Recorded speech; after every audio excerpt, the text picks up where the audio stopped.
Il Pirandello Stable Festival di Mario Gaziano, prossimo ad un tour internazionale, martedì prossimo 16 ottobre sarà ospite dell'Istituto Italiano di Cultura di La Valletta a Malta, dove presenterà la performance recital Leonardo Sciascia e Malta, punti di contatto, tra video, recitazioni e canti popolari di ispirazione sciasciana. Ascoltiamo in proposito lo stesso Mario Gaziano.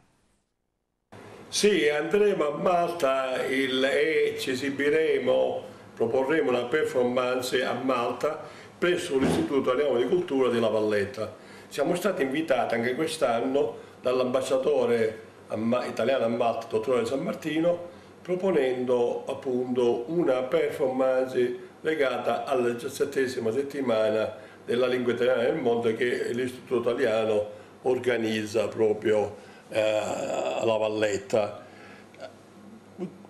e sarà quindi una prima tappa di un tour che si prevede molto interessante. Saremo il prossimo anno sicuramente in Inghilterra a Londra, poi in Germania a Colonia, e abbiamo anche un contatto nuovamente con la Cina per la settimana della gastronomia italiana. È veramente per noi una gratificazione enorme questo di portare all'estero la cultura nazionale ma soprattutto regionale di primissimo livello. Abbiamo iniziato con Pirandello l'anno scorso, siamo stati a Malta, Stoccolma, Oslo, Varsavia, Atene e Pechino, e quindi quest'anno invece proponiamo una performance su Leonardo Sciascia, anche in considerazione che il prossimo anno è proprio il trentennale della scomparsa di Sciascia. Saremo un gruppo molto nutrito, con me ci saranno gli artisti del Pirandello Fest, Maria Grazia Castellana, la partecipazione di Berta Ceglie, il bravissimo folk singer Antonio Zarcone,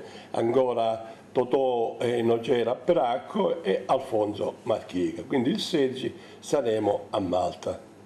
Con la partecipazione di Berta Ceglie, un cast nutrito. Sì, è un cast nutrito e numeroso, anche se lo sforzo economico è notevole anche da parte nostra, perché non abbiamo tutte le spese coperte. È interessante però questa proposta, ma Sciascia e Malta, il rapporto tra Sciascia e i punti di contatto con Malta, soprattutto in relazione al famosissimo romanzo di Sciascia, Il Consiglio di Egitto, che diede a Sciascia proprio la notorietà nazionale e internazionale, che racconta dell'imbroglio dell'abate Bella di Malta su alcuni codici siciliani scritti in arabo. Egli vantava di conoscere l'arabo ma non lo conosceva e mise in crisi le prerogative sia della Chiesa che della politica.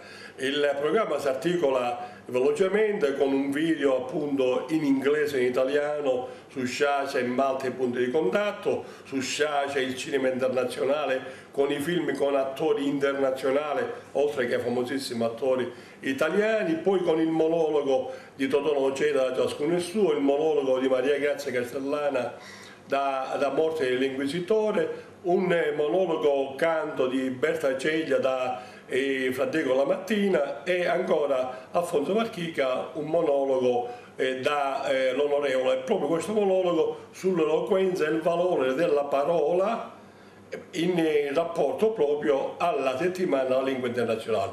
Antonio Zarcone proporrà i canti sciasciani e Antonio sembra un grandissimo successo. Dunque una esperienza importante che porta la cultura territoriale agrigentina in Europa e in tutto il mondo.